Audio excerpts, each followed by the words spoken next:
just the licensure program.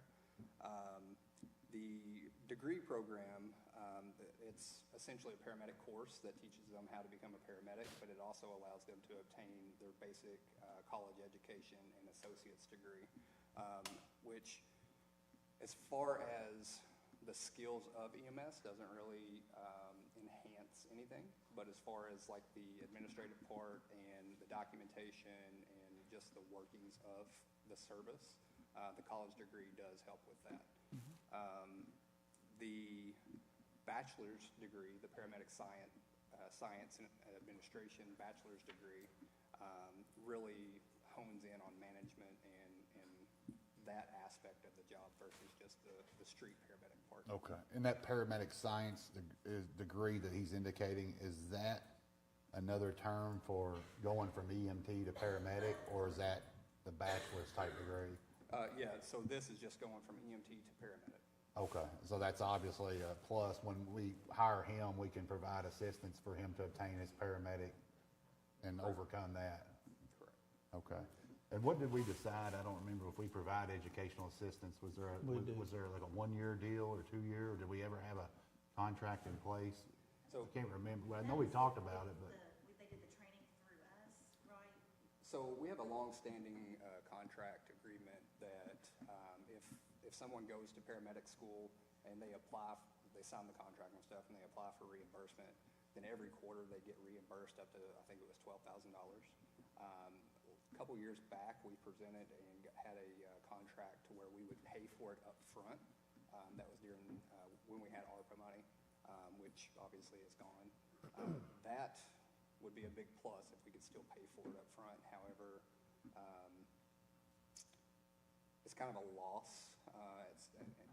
The way the contract's currently written, it's kind of a loss, because if they fell down, it doesn't say they have to reimburse or pay anything back. So we would have to rework that. As far as what you're talking about, Tammy, yeah, we did like an academy program or a recruit program where we hired people on part-time and put just anybody that wanted to become an EMT, we would hire them, put them through the class, and pay them $15 an hour. If they were successful, we would re-interview them and give them a job if they fit what we needed. do you think we need to relook at that in terms of rewording the contract where we can provide assistance? You know, just like this guy, if I'm diving into his resume and I'm thinking I'm unable to complete due to financial aid issues and I was wanting to become a paramedic, that might be a great way to retain him when he's moved from job to job every 3 months, is by providing that assistance or something. Yeah, I think reworking that contract would be a big plus, and us being able to offer at least half up front or something like that would be a big motivator, because that's really what hinders a lot of people from pursuing further education, is that initial jump or that initial investment. The class that we send people to, most of the time, EMT PKY out of Lexington, they require a deposit of half of the total course up front before you can even start. And right now that would be about $6,000, and a lot of people just don't have that laying around, so they never pursue getting their paramedic. So if we could offer that in the form of a contract to where we pay that initial tuition, I think that would be a big positive. Could you perhaps maybe talk to Tammy and the judge about writing something up and presenting it to us as a fiscal court and letting us look at it? Because I'd love to see a way to retain some of these people when we hire them, because I know we've talked about it in the past, but I know the numbers are significant when you go through the training and bringing them on, and then months down the road they decide to go somewhere else. We're probably spending $6,000 or more every time an employee, makes that change or leaves. So I'd love for y'all, if that's not too much trouble, to talk about that maybe among yourselves and bring us something to look at, because I think it would be a great idea, because that's one of the things that jumped out at me on the resume was you hate to see somebody not further their education due to financial reasons, and especially if you feel like it's a good fit.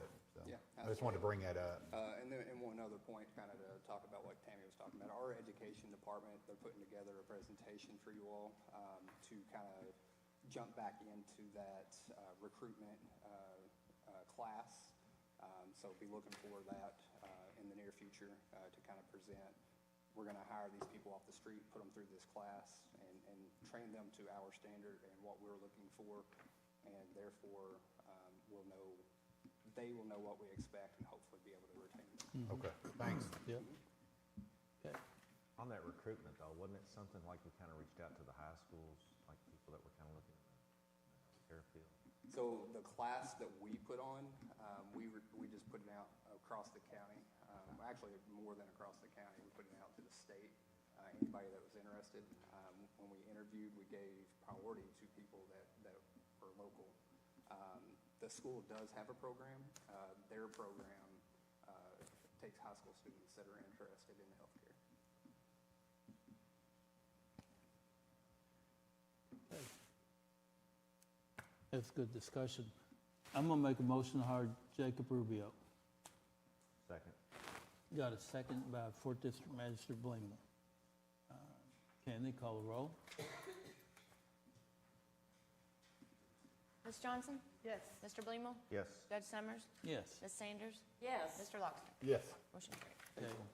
Thank you, Keith. Thank you, Chris.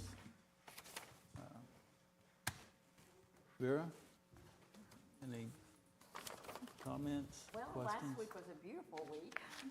However, this week isn't going very well with the storms and everything coming on. Saturday was just, if you didn't come to the parade, you missed out on a lot. It was just wonderful. Thank you, Mayor Jose, and all those that helped you get that going. And that's it. Okay. Thank you. Sean?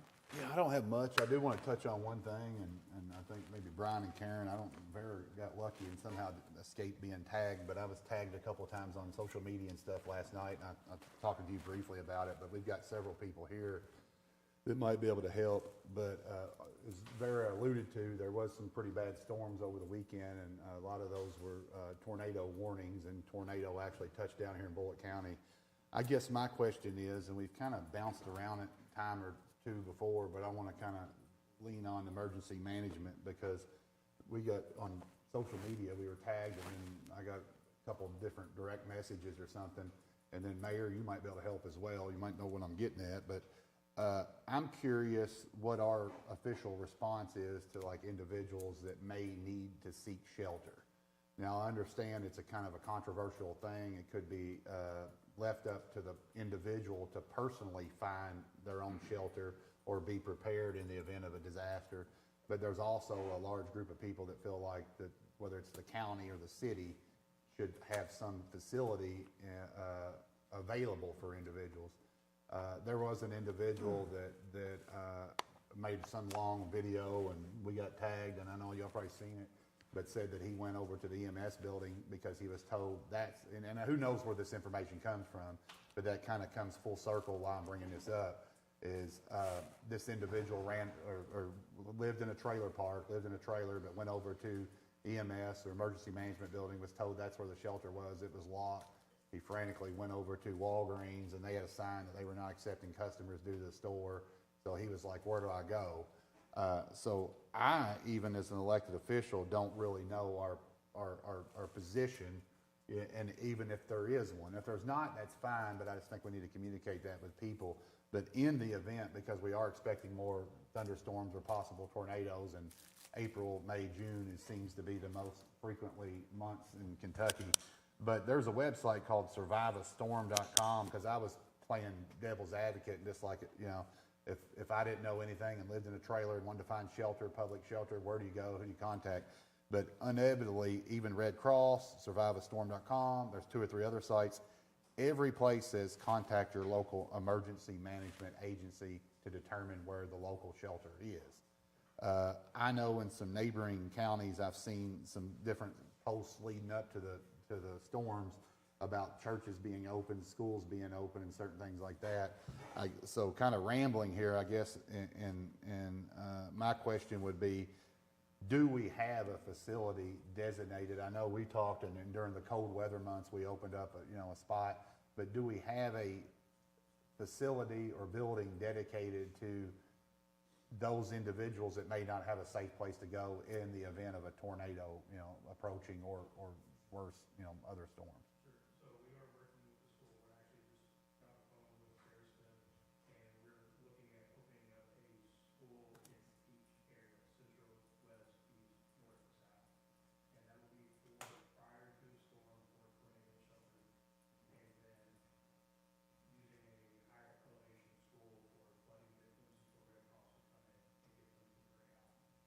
Okay, so you're currently, Once everything is confirmed, I'll push all that out.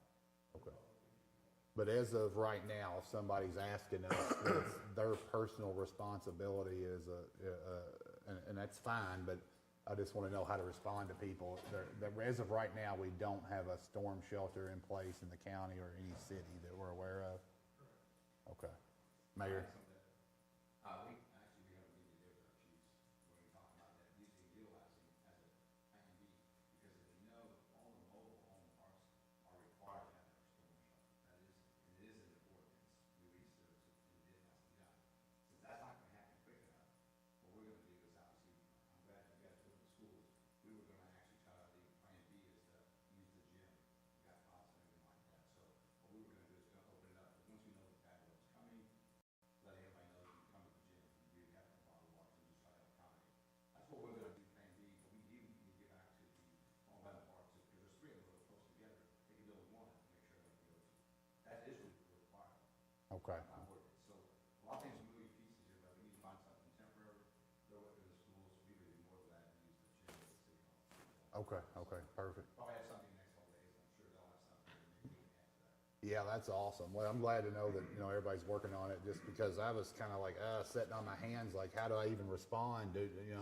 I should know there's a place, but I'm not aware of a specific place to go in the event of a tornado, and, but yeah, I'm glad to hear everybody's working on that. So thank you all so much for everything you do. Anything else? No, that's it. Karen?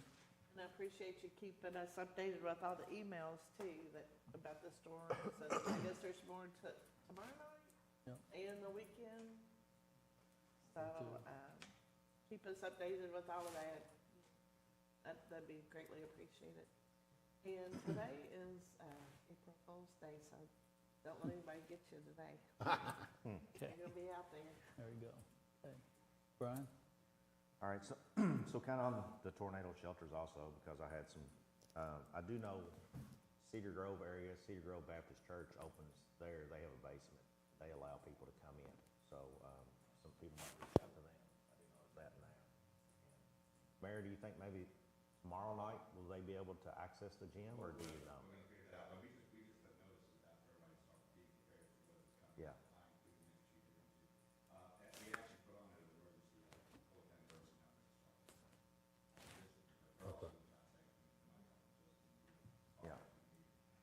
And I think there was plenty of notice. I think this guy just kind of waited, Yeah, and yeah. like, tornado's gonna be here in 10 minutes, trying to go somewhere, but, I mean, But that's the bad thing I think about tornadoes too. Judge and me were talking before, because there is sometimes it is such a change in weather patterns or something, you may not have that much notice.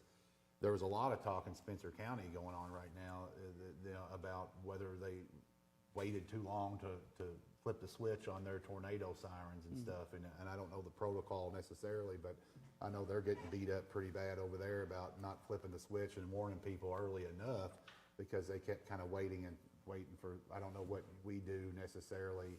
What is our procedure Ours has before we? been on forever. So as soon as there is an alert anywhere in the county, all 36 sirens will go off, and they will go off for duration. And we have utility power at every single one, Right. with battery and backup. Yep. Okay. So when there's an alert, is that warning, watch, or just an alert? Warning only. Okay, warning only. The watches, your conditions are right before the tornado, your warning is either on the ground or on the ground. Okay. Yep. And there's some kind of misinformation about the tornado siren. I mean, they're basically there if you're outside to warn you. I mean, some people say, well, I can't hear them, I'm in the basement, I'm in my house. So every siren is about a mile and a half to 2 miles on flat ground. If you have a large structure, brick, even trees, that can buffer that tremendously. That's 1.5 to 2 miles. And Okay. 36 throughout the county. Yep. Our county's done pretty good. Okay. Sounds good. Well, I appreciate it. I know you'll do a great job and stay very busy. I just wanted to kind of touch base on that. And so that would be great if you all communicate with the mayor, and since pretty much every resource, and even the mayor just suggested he's telling them, so it would be nice if, I don't know how we do this, but like Brian's aware of Cedar Grove Church.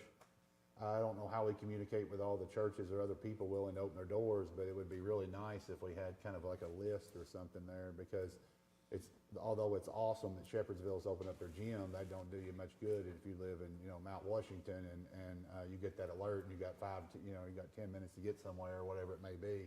So I love the idea of working with the different schools around the county so we can kind of touch on each different geographic area.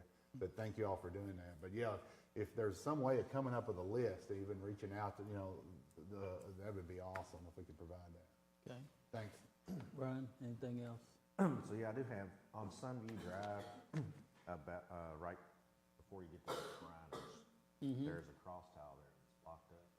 And we have been given permission, I know they're working on a lot of the FEMA stuff, to go in there and clear that out. And Okay. get on private property a little bit, right there, just access it, but there's a gravel lot and everything.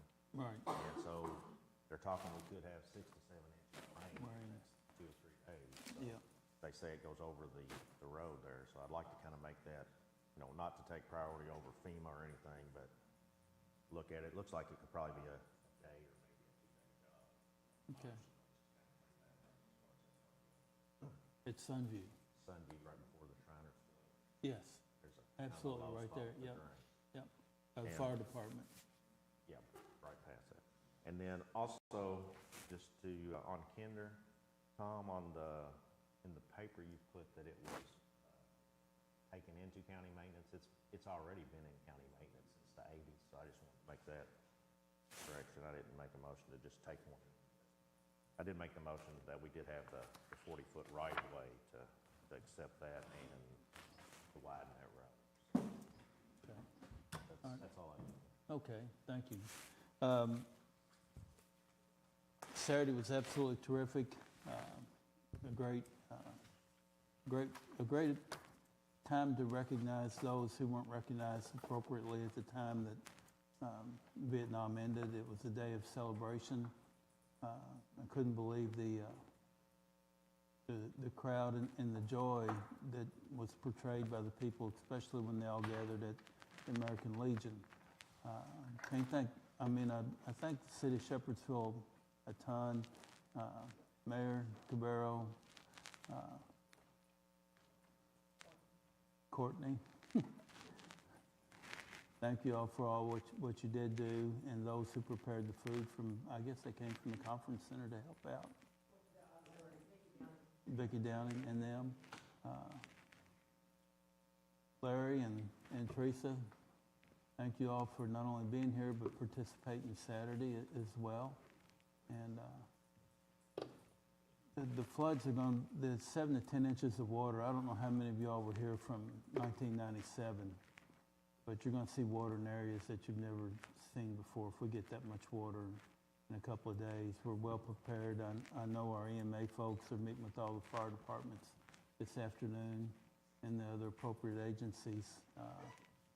They've had some late nights. They've made damn sure that I've had late nights too. So it's a great resource that we have as a community. The drone footage was so much that we couldn't send it to the TV stations because it wouldn't. Apparently, we don't have Dropbox or something like that as well. And to Tom, Tom, thanks for all you all do with your Facebook page helping us. That's all I have. At this time, I'll entertain a motion to adjourn the meeting. Got a second by First District Magistrate Sanders. Candy, call the roll, please. Mr. Blingell? Yes. Judge Summers? Yes. Ms. Sanders? Yes. Mr. Logston? Yes. Ms. Johnson? Yes. Motion carried. Thank you all. Sign the summary form and the detailed form so I can get them to DLG, I sure will. the top part here. Yeah. Thank you, Judge. You're welcome, Kenny.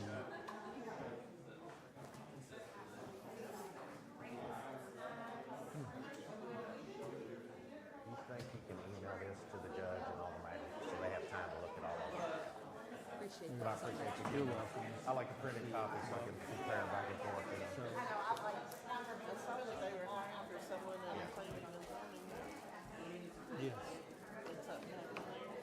Yeah, the one lady's return that we talked about. And then the other one hadn't came back to work yet. She's been off. So I would guess probably 500. No, she's been off. She hadn't run off. Okay, she just been, Did you say y'all just had like some limbs and trees, or did you have any more? Right over the house, like, we were part of the time, we hadn't heard it kind of overhead. You could actually hear like the freight train sound. Did you hear it in your basement or wherever, or your downstairs? He heard it upstairs.